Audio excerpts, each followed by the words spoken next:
Maayong nga adlaw sa aton nga mga televiewers ang aton nga programa, ang pagpamalandong sa pulong sang Dios nagapadayon.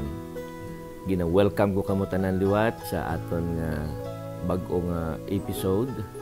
Ang aton pagatun-an karon nga adlaw na sentro sa Juan Kapitulo 8 versikulo 44. Apang bago ang tanan, ginaagda ko kamo mga abiyan ka mga hinigugma nga mag-ampo anay kita, mangayo kita sa kaalam halin sa langit.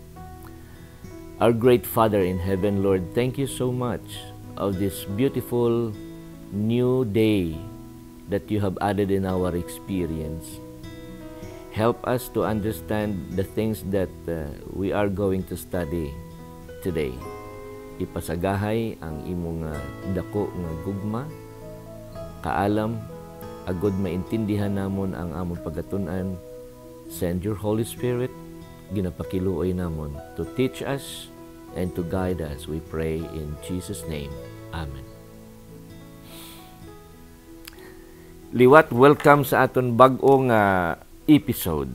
Ang aton nga teksto makita sa Kapitulo 8 sang John. John in chapter 8, in verse 44. Ye are of your father the devil, and the lust of your father ye will do. He was a murderer from the beginning, and abode not in the truth, because there is no truth in him. When he speaketh a lie, he speaketh of his own, for he is a liar and the father of it. Ginhambal ini mga hinigugma, mga abyan sang Ginoo sa mga nagapamati sa iya sadtong panahon nga may nagaplano nga patyon siya. Labi na gid ang mga Saduceo kag mga Fariseo, ang mga Hudeo. Sa diin nag-abot siya sa iya nga duog, pangula siya gin baton. Sa aton bala karon nga henerasyon, kon tingbon ang tanan nga population sa bilog nga kalibutan, pila ang nagabaton sa Ginoo kag pila ang nagasikway sa iya. Balikan naton ang mga istorya sang nagliligad. Agud to nga ma-compare naton ang mga kinaiya sang katawhan sadto sa aton henerasyon karon. Sang sa Ginoong Hesus nagapakig-istorya sa ila, may ginmit lang siya nga mga tinaga bag-o pa sa butang nga ginbasa naton. Kung balikan naton ang bersikulo 42, si Ginoong Hesus nagsiling sa ila, if God were your Father, ye would love me. Sa nagliligad naton nga mga episode, ang gugma sa Dios ginpahayag nga nabase sa iya nga character, sa iya nga replika o kon transcript o kon photocopy sang iyang kinaiya nga amo ang iya napulo ka sugo. Nabase ang aton man nga paghigugma sa iya kung kita nagatuman sang iya mga kasuguan. Again, siling niya sa John 14:16, if you love me, keep my commandments. Di mudo, sang ginsabdong niya iyang mga katawhan, nga siling niya, kung ang Dios inyo amay, kung tani ginahigugma ninyo ako. Then, nagpadayon siya sa paghambal, kag siling niya, ako iya halin sa Dios. Kag wala ako nagkari, tungod sa akon kaugalingon lamang, apang halin ako sa iya nga nagpadala sa akon. Amo na ginasaysay diri sa verse 42. In verse 43, namangkot pagid siya agud mas maintindihan nila. Kung nga agin tawag siya or sila sang Ginoo nga mga amay, ang amay nila among yawa. Say naton diri sila niya. Nga wala ninyo ginahangop o kung ginaintindi ang akon nga mga ginahambal. Why do ye not understand my speech? Ti si Ginoong Hesus, simple man lang iya nga mga pulong. Well, in fact, gagamit ang aton Ginoo sa mga parabola, sa mga examples nga physical, bag-o niya dalon ang huna-huna sang iya nga mga manugpalamati, ang iya mga audience, dito sa langit doon nga butang. How come nga hindi nila maintindihan ng Ginoo? Sa kasimple nga pagpahayag sang Ginoo sa mga prinsipyo nga langit nun. Even because ye cannot hear my word. Daw wala sila gaplamati. No? May kanta na gani nga the sound of silence. May isa na ka linya nga nagahambal siya. They are hearing without listening. So, nagapamati lang sila pero wala sila nagatalupangod. Dayon nag-proceed siya diri sa verse 44 ka naghambal, ye are of your father the devil. So plastar sang Ginoo kung ano ang kinaiya sang yawa. Agud to nga maintindihan nila. Again, ginhambal ini sang Ginoo tungod kay gaplano sila. Ang Ginoo nakakita sang ilang handom, sang ilang kasing-kasing. Bisan pa ang ila ginaisip nga gaplano sila nga si Ginoong Hesus, ila patyon. Hindi sila kauyon sang ginapamulong sang Ginoo. And this is the same true with the mind of the enemy of God. Una nga nagrebelde dito sa langit, suno pa sa aton gintunan sa nagliligad naton nga mga episode. Since ang yawa, luyag niya aggawon ang panggobyerno sang Dios sa langit, kag iimplementar ang iya kaugalingon nga mga huna-huna kag mga tinutuyo, lapawan pa niya ang Ginoo nga nagituga sa iya. So this is it.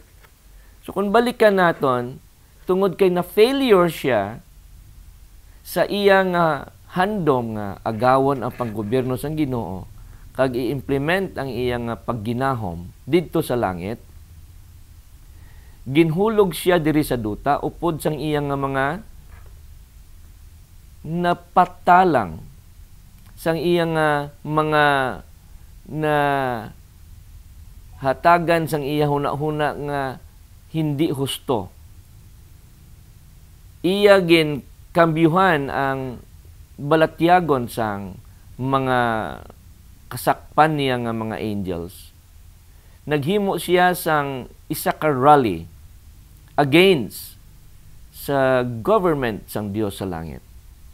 Naginhambal niya wala sila sang freedom. Well, in fact, they had. May ara sila nga ginatawag nga freedom of choice. Kaya kung wala pa, tani wala naging pasugtan sang Dios sa iya gahom nga maghuna-huna sila sang lain sang sa iya nga panggobyerno. Well, in fact, ang iya nga paghimo sang rally to fight against the government of his creator God na failure kag iya ini gindala nga mga ideya sa una nga ginikanan sang tanan nga katawhan, Adam and Eve. Nga amorderer. Kung lang taon naton, ano bala ang ginatawag nga pagpatay? May isa ka instance sa Ginoong Hesus nagsiling gani nga ang sala nagaumpisa sa huna-huna. Gahandom ka pala nga patyon ng isa ka tao, nakasala na kita sa sugo nga dili ka magpatay. No? Maghandom ka pa lang sa paghambal batok sa isa nga hindi man matuod, nakasala na kita sa huna-huna. Let's go back sa history. Nga pagpatay gid ang una-una niya siling niya halin sa ginsuguran manugpatay na nga daan ang kaaway. Kag wala gid sa nga kamatuuran sa iya mga ginahambal. Kung balikan naton ang pag-istoryahanay, una nga pagtilaw nga nag-abot sa eksperyensya ni Adam and Eve or say sa una gid sa babaye. Genesis chapter 3 verse 1 up to 6 makita naton kung paano ang pagbaylo sang loyalty sang tao halin sa Dios pakadto sa diablo. Sang gintintar sang diablo una ang mother of all humankind, Eva. Sang ginsugo sang Dios ang babayi kag ang lalaki sa Garden of Eden nga hindi pagkaunon ang isa sa mga kahoy sa tunga sang garden ang pagkilala sang maayo kag malain, may warning ang Ginoo. In chapter 2, in verse 15 to 17 sang Genesis nagasiling, "And the Lord God took the man and put him into the Garden of Eden to dress it and to keep it." Di ginhimo si Adam and Eve, ang unang couple nga manugtatap sang garden. Kag dito sila ginpaistar sang Ginoo. Kumpleto ang ilang nga mga kalanon kag ang ilang mga ikabuhi. And the Lord God commanded in verse 16, saying, "Of every tree of the garden thou mayest freely eat." Ang tanan nga mga bungang kahoy sa sinang nga garden, pwede ka unon kay sadto nga tion.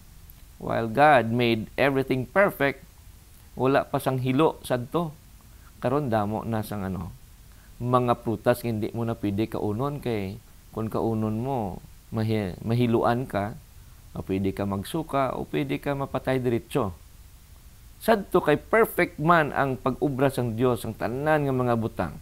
So they can freely eat. Except in verse 17, siling sang Ginoo diri, "But of the tree of the knowledge of good and evil, thou shalt not eat of it, for in the day that thou eatest thereof, thou shalt surely die."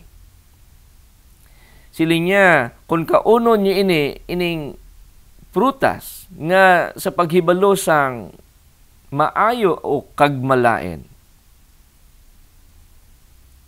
sa adlaw nga inyo ini pagkakaunon, mapatay kamo nga totoo. Apang ginligwat ini nga mga tinaga sang kaaway, kag naghimo siya sang isa ka binutig, isa ka pagpatalang didto sa Garden of Eden. In chapter 3, "Now the serpent was subtle, more subtle than any beast of the field which the Lord God made." In verse 1, "And he said unto the woman, Yea, hath God said, Ye shall not eat of every tree of the garden?" So dito pala nga daan ang iya pagpamangkot, hindi na husto. He was trying to, deceive the woman in a negative statement. Hambal sang Ginoo, pwede nyo kaunon tanan. Pero sila niya, hindi ba lang Diyos naghambal nga ang tanan nga mga bungang kahoy diri, hindi nyo pagkaunon? See that? So the woman said unto the serpent in verse 2, "We may eat of the fruit of the trees of the garden." In verse 3, "But of the fruit of the tree which is in the midst of the garden, God had said, Ye shall not eat of it, neither shall ye touch it, lest ye die." So ginsaysay sang babaye sa diablo, sa deceiver, sa murderer. Way siya kabalo nga ang plano sang yawa gali patyon siya. The same thing ang plano sang yawa patyon gid ang Dios kay gusto niya nga agawon ang pwesto sang pagka Dios sang aton mahal nga makaako. Hindi pwede nga kay ang Dios yan di mapatay. Kag hindi siya pwede nga siya nga creator buslan sang isa ka created being. Pero amo ning handom sang yawa. He was trying to think for himself an impossible thing, a very impossible thing. Di mo ginhimo niya ang tanan nga binutig agud to nga makwa niya ang ang attention sang babaye.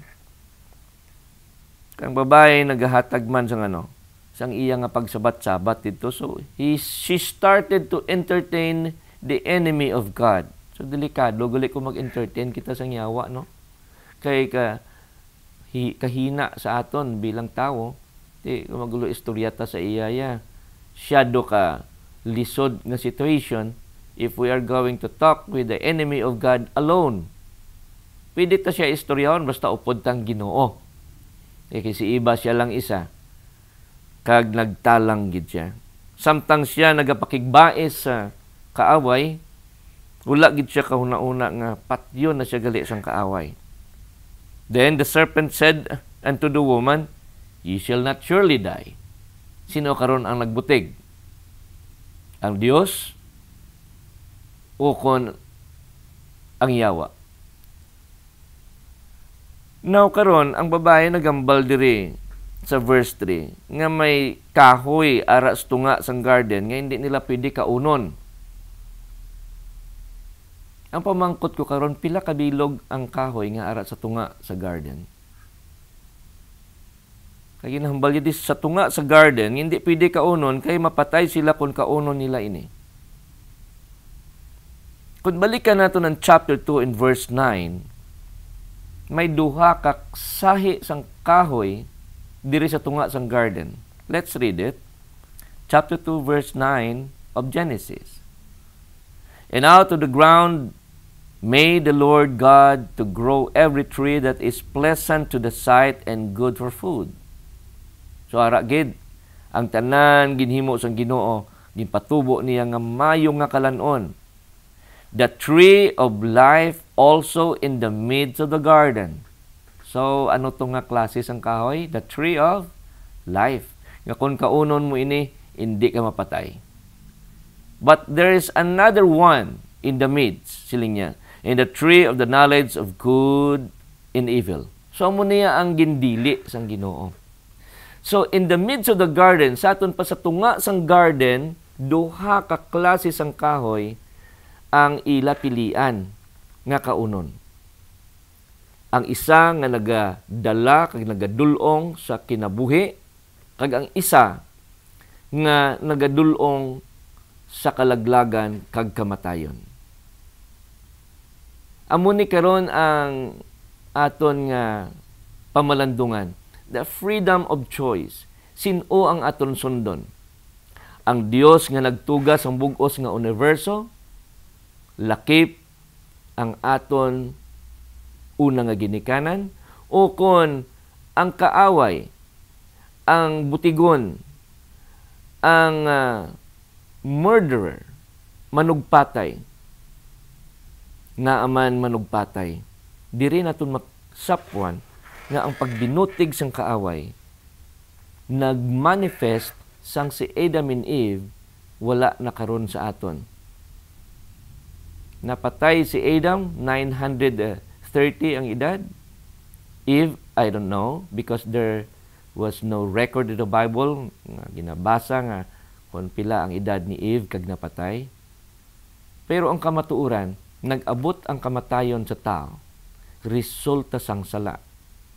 Tungod siling niya, si San Pablo nagsiling sa Roma Kapitulo 6, versikulo 23, kay ang bayad sang sala, kamatayon. Kag sa Roma 3:23 nagasiling man si San Pablo nga ang tanan nakasala kag nawad-an sang himaya sang Dios. So once nga ang himaya sang Dios mag-separate sa tao o kung mawala sa tao, nagaumpisa na siya sa ano? The process of dying.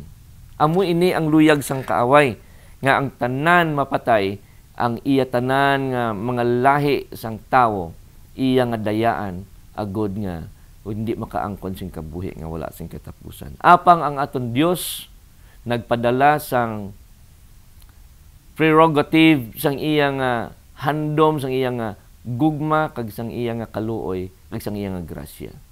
Ginpadala ang aton Ginoo, His only Son, agud to nga paagi sa iya, mabawi ini nga sumpa, resulta sang sala nga mo ang kamatayon. Kung padayunon naton diri, siling sang Yawa sa Kapitulo 3, versikulo 4, pinagi sa manog nga iya gamit. Siling niya, hindi kamo mapatay. Sa baylo, in verse 5, for God that know that in the day ye eat thereof, then your eyes shall be opened, and ye shall be as gods, knowing good and evil. Ang Dios hindi luyag nga makahibalo unta ang babae sang ginatawag nga kalaglagan o kon kamatayon o kon ang pulong evil, or in simple way to say it, bad. Luyag sang Ginoo tanan good para nga ang aton mahimo, we are going to be aware only of good things and not on bad things. Kay diri nag-abot ang dako nga pagpili kag ang aton nga una nga ginikanan in the person of Eve, our first mother, the mother of all mankind. Diri nag-umpisa ang diri nag-umpisa ang kaluyahon. Since ang iya nga freedom of choice, wala niya gamit sa nagakaigo. And when the woman saw, in verse 6, that the tree was good for food, nga gindili sang Ginoo, kadamo dito sa makaon niya. And the most, aragid sa iping, gid sa tunga sa garden, amo ang tree of life nga kung kaunon mo to, mabuhi gid ka, dito gid siya sa kaunon niya nga mapatay siya. That was in the pleasant of the eyes, hindi tanan-tanan bala nga maayo sa mata. Maayo. May ara sa una-una sang tao nga maayo ni ubrahon, pero ang iya sini tumong, iya sini nga katapusan, kalaglagan. And a tree to be desired to make one wise. Baw sila niya mag-alam gid ko sini. Nalimtan sang babaye nga ang Dios nga naghimo sa iya nga perfect, nga may kinaiya ang Dios nga ginbutang sa iya nga personality nga kaalam. You know, when God said, let us make man in our own image, in our own likeness, ang tanan nga iya characteristics ang Ginoo, ara gid ginbutang niya sa tawo. Nalipat ang babae sina. Imbis nga nagahandom siya nga mag-alam, nagano siya? Nagmango. Nga man, kay ang kaaway amo ang iya ginpili nga tumanon. Ginpamatian, gin-entertain niya ang deceiver, ang manugpatalang. She took of the fruit thereof and did eat, and gave also unto her husband with her, and he did it. Gani nag-abot ang nag-abot ang eksperyensya sang kamatayon sa tanan nga lahi sang katawhan. Nga aman, kay una, nag-umpisa pamati ang tawo sa tingog sang kaaway. Tinapirdigid ang iya nga handom sang kaaway, nagsulod ang sala sa kalibutan, una sa langit, apang ginpanas sang Ginoo. Ina nga bahid sang kasalanan didto by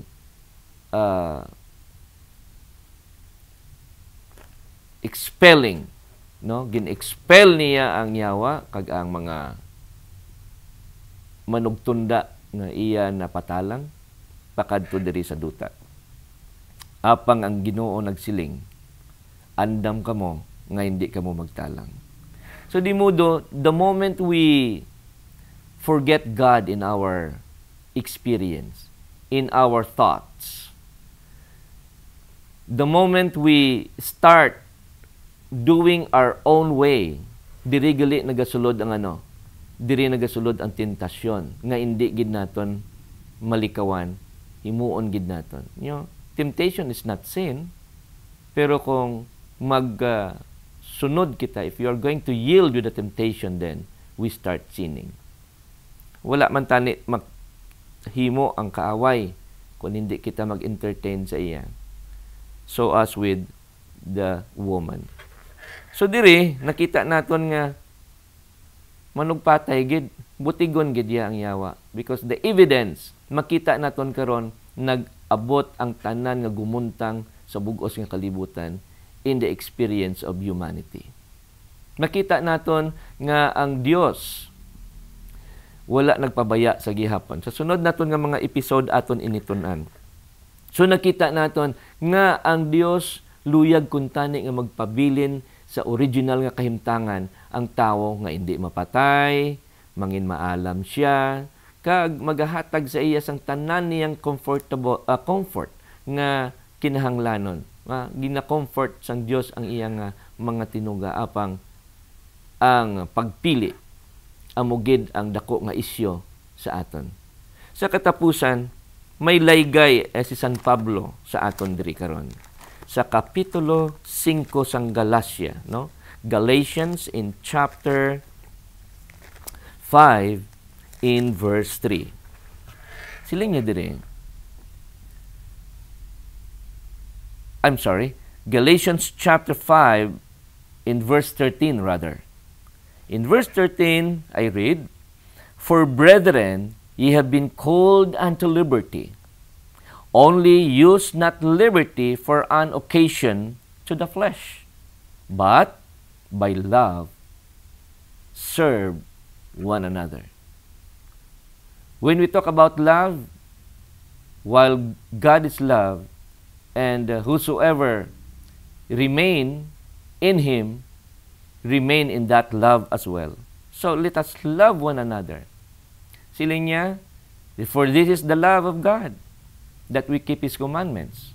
In chapter 5 and verse 3 of 1 John. "If you love me, keep my commandments."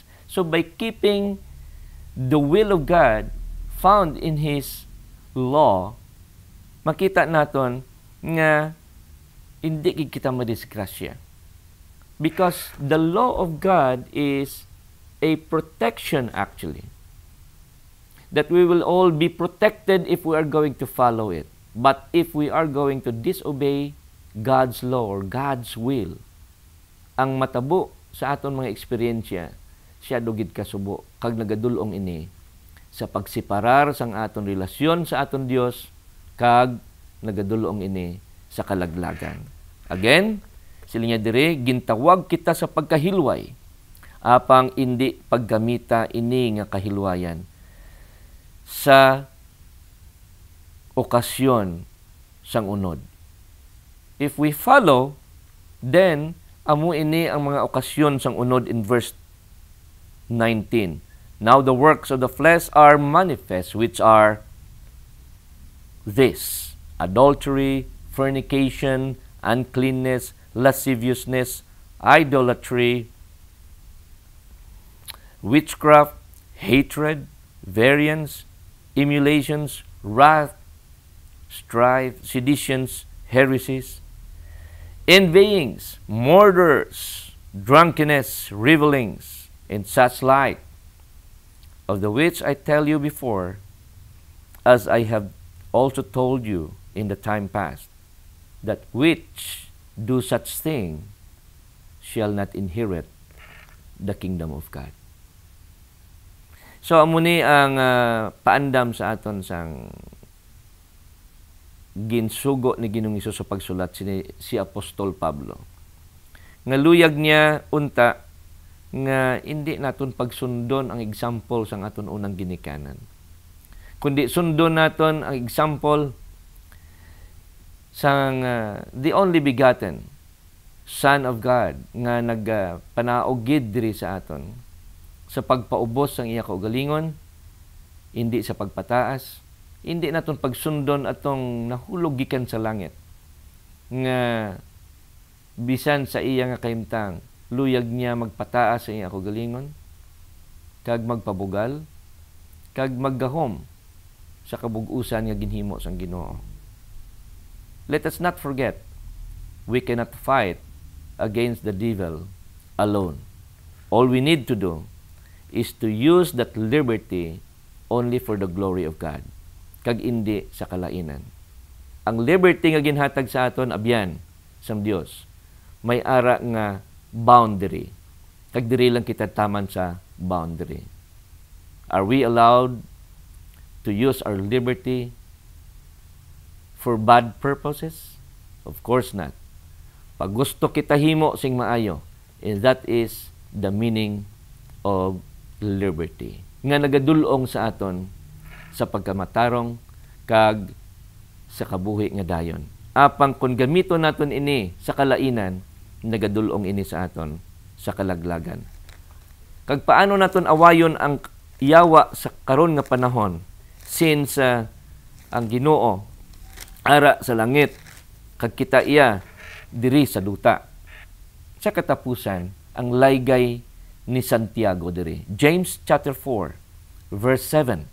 Submit yourselves therefore to God.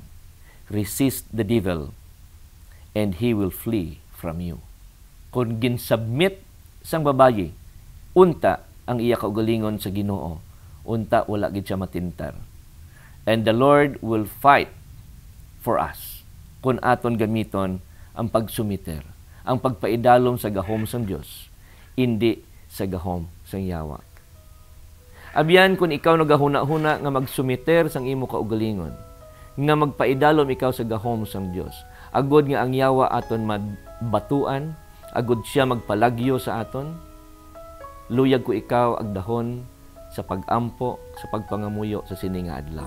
Let us pray. Father in heaven, Lord, sa amon pagkatawhanon maluya kami, kaangay sang amon unang ginikanan, nga ang freedom of choice nga pinaka-importante nga dapat namon ang kunon sa amon kaugalingon. Wala matigayon nga iimplementar sa nagakaigo, kundi nga gingamit ini sa pangsarili. Gani nag-abot ang kamatayon sa eksperyensya sang tanan nga katawhan. Apang salamat nga imo ginpadala ang imo bugtong nga anak na si Ginoong Hesus.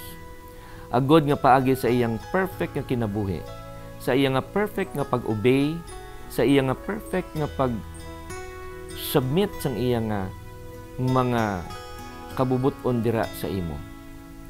Mailog namon ini tungod sang gugma kag kaluoy kag grasya nga dako nga imo ginhatag sa amon. Nga kun amon ini dawaton, then we can be able to resist the devil as well. Help us, dear Father, therefore, to stand in the truth and not in lie. To stand for life and not for death, by choosing your will to be in our hearts, and that is to follow and keep your commandments. And this is your love to us, that we keep your commandments, and your commandments are not grievous. Help us therefore, dear Father, including sining amon nga mga pinalangga nga manugsubaybay sa sining pagtuon, nga tanan nga mga katawan sa bugos nga kalibutan, unta makaangkon sing gahom sa pagtuman by sending your Holy Spirit to teach us, to guide us, and to remind us of all the things that you have said. We pray in Jesus' name. Amen.